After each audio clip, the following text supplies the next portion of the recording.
We continue on the trail of eco-tourism in half an hour. First, though, it's time to turn down the lights if you dare, slip on your headphones, and suspend your disbelief, as the writer Ken Hollings goes in search of electronic voice phenomena in Speak, Spirit, Speak.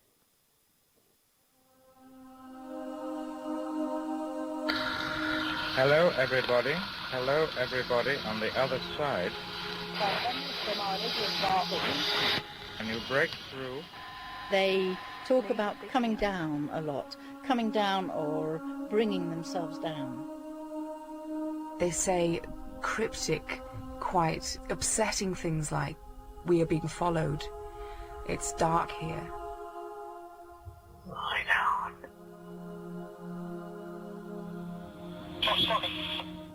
29 by radio. Your singing, your music. Voices of unknown origin appearing on radio frequencies were first noticed in Scandinavia by the military in the 30s and were put down at the time to secret Nazi transmitters. Thank you. We'll have to decipher that. But the voices spoke in unknown and mixed tongues, and after the war, no records of secret Nazi transmissions ever came to light. It was not until 1959 that a Russian-born Swedish citizen, Friedrich Jürgensen, noticed intrusions on tape and commenced his own systematic study. Soon, experimenters and scientists all over the world were attempting to duplicate Jürgensen's work. Prominent among them was the Latvian psychologist Konstantin Raudive. Here, Konstantin Raudive. This recording is part of an experiment in spirit communication.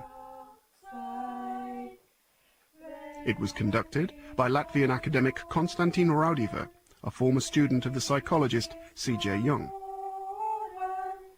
Recorded on Christmas Day 1965, it's taken from the Raudive archives, a jumbled collection of tapes and notebooks lodged at the British Library by the Society for Psychical Research. If, however, all you notice are the voices of women singing a German Christmas carol, or you're only paying attention to what I'm saying, then you're just not listening.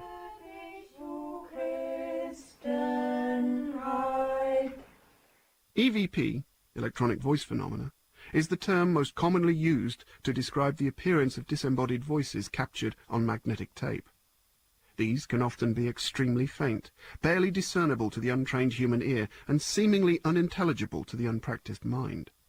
Yet the voices have been detected, turning up on radio frequencies where they aren't expected, or suddenly appearing in the background of a tape-recorded conversation.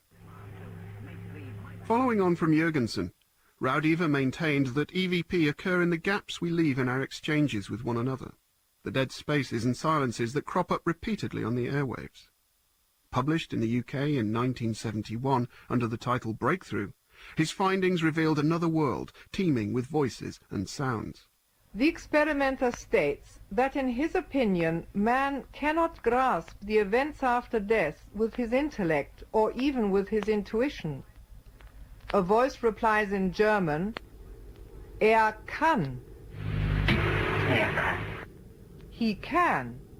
A 7-inch record available with Raudive's book had a commentary translated and read by Nadia Fowler. It documented statements in German, Latvian, Spanish and French, sometimes poetically mixed together in the same sentence or even the same polyglot word. Spanish.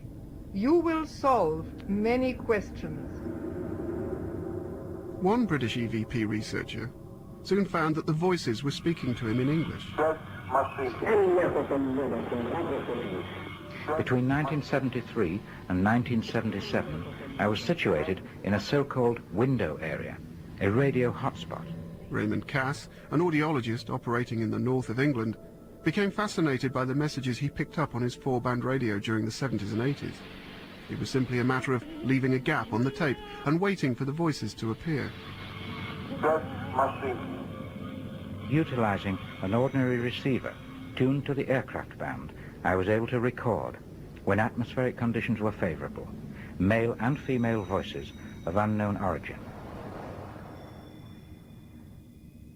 What kind of radio equipment did you use? The radio called the Juliet, where a lot of the phenomenon was received on. Raymond's widow, Edith, still has the radio. See this box here? Yeah. Those were the stations. Those were the stations. He marked them off. Yes, there's a small marks in white Tipex on the various bandwidths on this old Juliet machine, which has still got its stitched leather carrying case and its aerial. So it's tuned to one of those stations now, isn't it? Yeah, well, now it's obsolete. It's outdated. I want to keep it as a symbol. The voices indicated from the beginning that they had the technological means to monitor us in our daily lives. Here's a voice which seems to suggest even that. It's superimposed on a public service broadcast, and it's a cultured English voice claiming we can see Edith by radio. You can see Edith by radio. Edith is my wife, who sometimes takes part in the experiments. You can see Edith by radio. You can't see anyone by radio, but they seem to do. They seem to know they can see me by radio, and that out of the blue. You can see Edith by radio. I'm afraid that when it comes to EVP recorded via a radio set, I would always look for a rational explanation based on current science.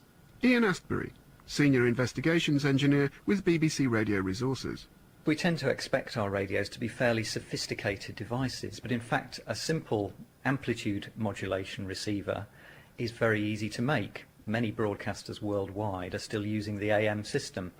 Now, short, medium and long wave bands in particular make use of skywaves, which is where the radio waves are effectively reflected back to Earth from an ionised layer in the upper atmosphere.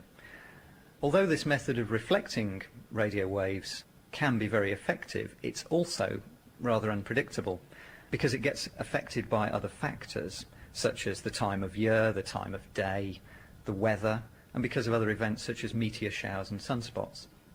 So not only can AM broadcasts be heard using very simple equipment, but they can often be heard far beyond their intended coverage area. You can see Edith by radio. Well, who knew my name? And that's coming personal. Edith has a point. That is personal. Just how random is a message that's seemingly directed at a specific listener? Raymond made contact with a famous British poet who was ready to send word back from the beyond. Philip Larkin was a hearing aid client of ours. We serviced these hearing aids for 2 years. Now, Philip Larkin enjoyed tramping in the graveyards. Spooky. Philip Larkin, where are you? After the poet's death, Raymond tried to tune in. Can you respond? After a little conversation, Raymond asked how he was getting on in the beyond. Have you anything to say to your friends? Philip answered, Tramping. Not stopping. tramping, not stopping. It does seem to me that in a sense, we always come back to poetry. We do, very much so. Because it's very much part of our daily existence is poetry. You have to learn how to listen for the voices. The voices have their own particular rhythm and pitch. Tina Laurent has been recording and interpreting EVP for over 20 years. I'm not basically a talker, I'm a listener, always have been. And I don't try to convert somebody to EVP, but if I can let them know it exists, and to me it's proved that there is an afterlife which can be beautiful, if I can make them open their minds and make them aware of the possibility, even if it only goes that far, then I'm happy. There is, as Ian has already indicated, a technical cause for most EVP. Leakage from another waveband, an unearthed lead or poorly erased audio tape. But even the BBC has occurrences it can't fully explain. In February of this year, Radio 4 listeners reported hearing a ghostly voice 23 minutes into a live transmission of the show Excess Baggage. Sandy Toksvig and her guests had been broadcasting from Leap Castle, apparently one of the most haunted sites in the British Isles. Here's what happened. I mean, one of our crews brought a camera that was working perfectly at the airport. It's now not working here at all.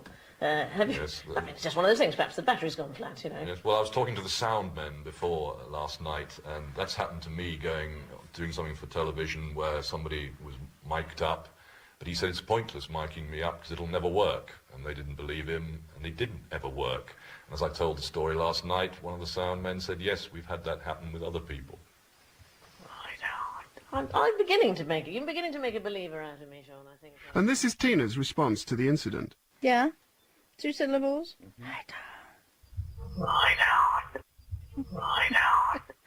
I can hear very clearly. I'd say it's a whispery voice. That's what we call it, a whispery voice. Are you absolutely sure that nobody there said it? Well, at the time, I didn't actually hear the voice get broadcast. Keith Batty was senior sound supervisor on Sandy's show. So I missed it until I got back, and Will, my boss, said, what about the ghostly voice?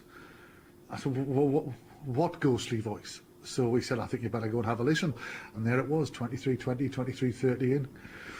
Difficult to hear what it was saying, but it sounds female, it sounds Irish, and it sounded, when I first heard it, that I died, or something like that, in a very ghostly voice. But then again, I'm playing the devil's advocate, because so many times that kind of thing has happened to me, and somebody said, oh, well, somebody must have whispered it or said it, you know, without anybody taking notice. There was nothing set up. It just happened, and I have no idea where from. But there's something very clearly there. It does sound like a whisper EVP voice. Spirit talking straight into the microphone. Tina herself has managed to record extraordinary EVP in the most ordinary of circumstances. I was in a car with my aunt and my cousin. It was winter time. We were in a car park where there was nobody. And we were just sitting there. We were planning to do something. And I played the tape back for them afterwards. I said, "How do you want to hear your own voices?" "No, gracious." And I looked at Elizabeth, and she was going like this. I said, "What's the matter, Elizabeth?" She said, "Play it back again." "No, gracious." "Who's that? Who says that?" I said, "What?" And I wanted her to pick it out. "I can't stay here." And she picked it out. She said, "Well, somebody's saying something there, and it wasn't me or Mummy." And I said, "No, and it wasn't me either." But what about the man who started it all, Konstantin Raudive? I came home one day, found there was a message, pressed the button, and there we are. Message received at 4:35 p.m. To listen to the message again, press 1. I went over it and I said, "My God, could it be?" Although it's very quick, Kosti here, Tina. Tina's not easy. There were like two voices. The first voice sounds like a woman's voice. Second voice sounds like a man. So I'm not saying it was Konstantin Raudive speaking. It doesn't sound like it.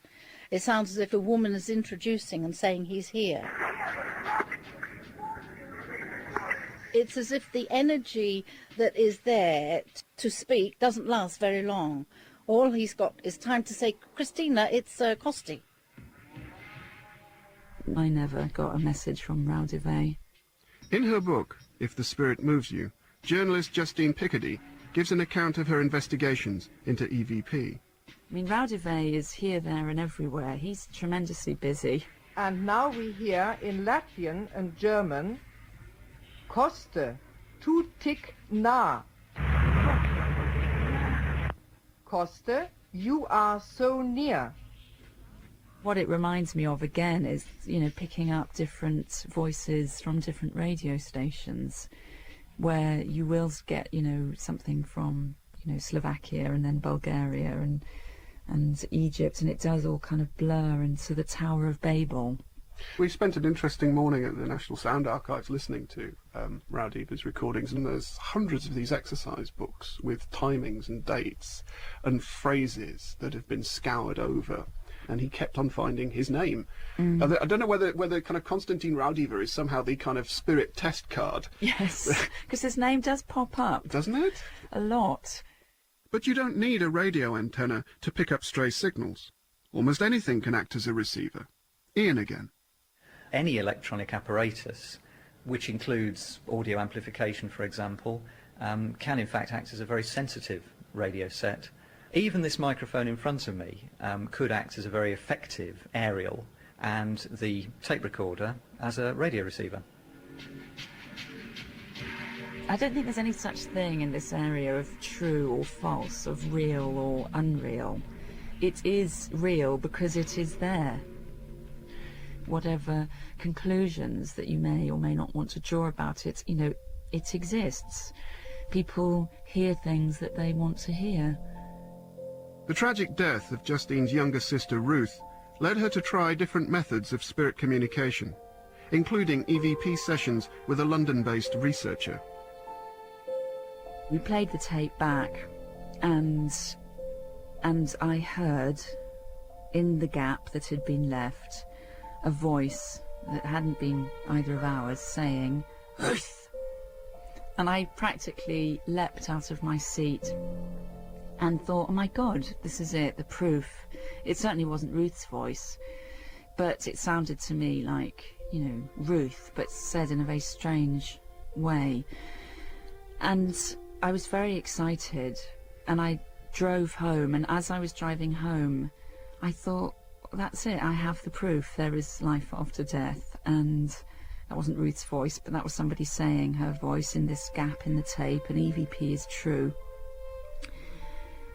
And I got back and I played it at home in our kitchen, and I couldn't really hear it anymore. It just sounded like a chair moving or somebody clearing their throat.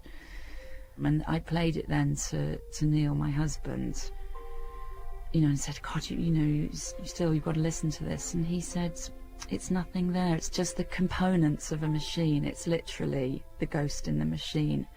And I felt enormous disappointment. Such experiences haven't affected Justine's interest in the uncanny.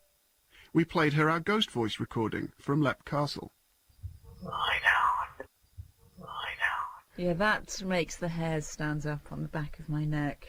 My absolute animal instinctive reaction to that recording is, oh, that's spooky. It's spooky. What is it saying? Who knows? And that's the problem with all these EVP things. You can never hear what on earth they're saying. Speak up a bit. The other thing about that is that from the people that have commented on it, it's impossible to determine even a gender. What's interesting, actually, about all these recordings is how widely open they are to different interpretations. There's a wonderful word for it, apophenia, which can apply, I think, to everything from EVP, but also to loaves of bread, that someone will look at a loaf of bread and see the face of Christ in it, and someone else will just see a loaf of bread. And it's quite an artistic endeavour, actually, I think, the interpretation of EVP. It allows people to be very creative. There's something very poetic about the arrangement of the breakthrough transcripts. Dr. Jane Luty of University College London has studied the relationship between radio and modern literature, with special reference to Konstantin Raudiva. There's something poetic about the notion of the lost voices in the ether, where words and voices collect themselves.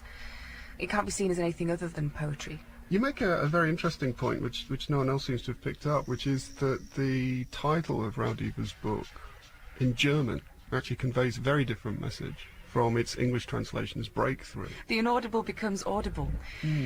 Doesn't that suggest in a way that it may never have existed? And it's a case of compiling snippets of sound. A spirit voice on the breakthrough recording is sometimes pieced together from various shards of static.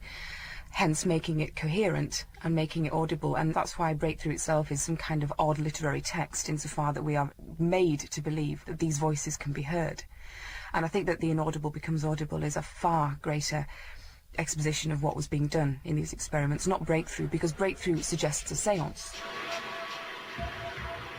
The impression I got of this realm that Rodiv was supposedly revealing, it was crowds and crowds of people clamouring for the microphone, desirous of being heard, which of course corresponds to the ether itself, these wandering souls, wandering voices, and that's the romance, in a way, of EVP.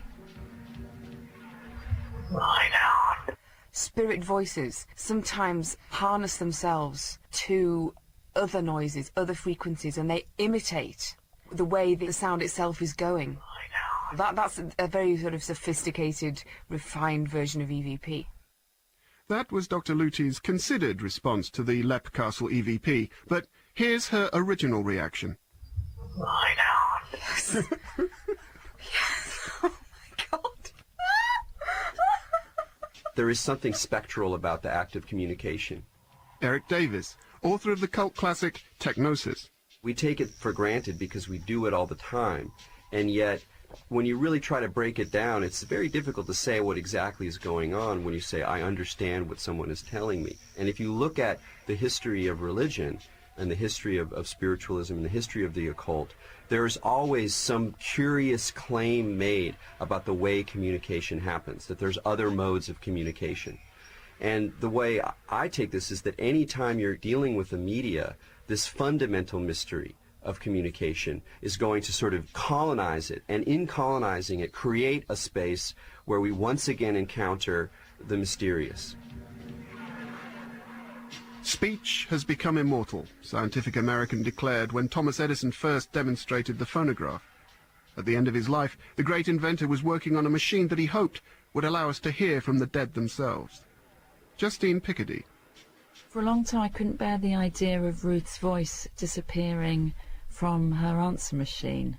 I mean, that's, I suppose, what's so interesting about Edison thinking that he was going to build a machine to speak to the dead, but in fact the dead were already speaking through his machine.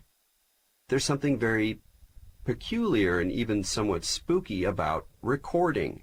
That recording itself is a kind of wish or dodge against our own dying.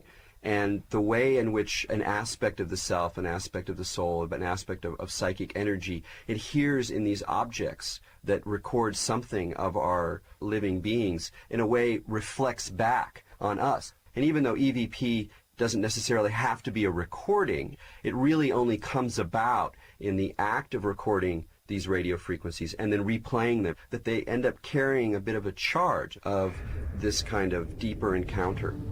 Electronic voice phenomenon, EVP, is the process by which the dead, through sound and image, communicate with the living through the static and white noise of modern electronic devices.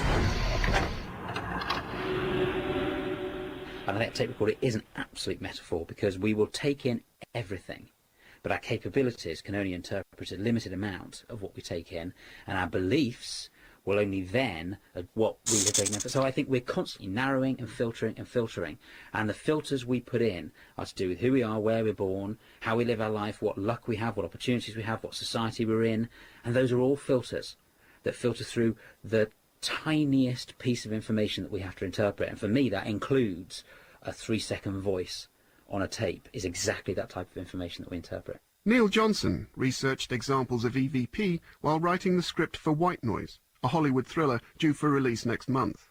And, like Eric Davis, he sees a complex two-way relationship between the spiritual and the technological. It's the use of what we have built in our world. It's the use of that by the spirits. Now, have we built it because it's the only way eventually we're going to be able to get to the spirits? Or have the spirits thought, oh look, they've built a radio, quick, we can use that? I'm fascinated with which way round it happened, because is there a grand design or not?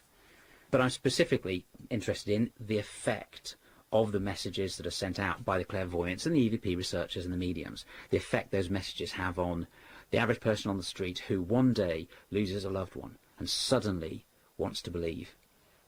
That, I guess, is almost the crux of White Noise, isn't it?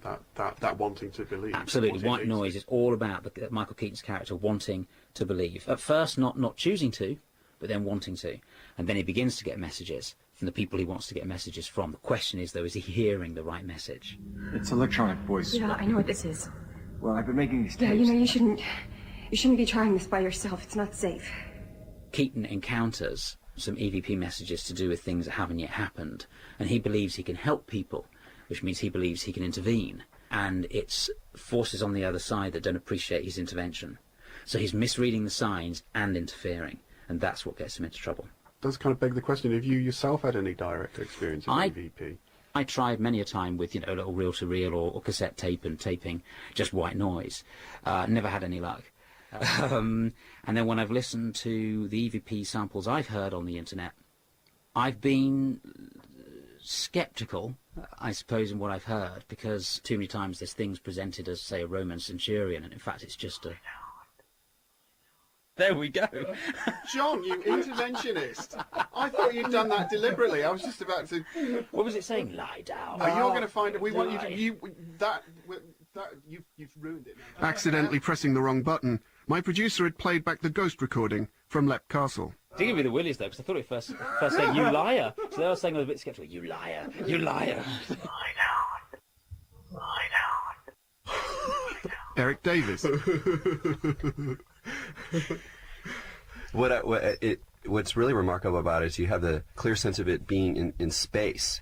It's almost a sense of a presence as well as just a kind of message.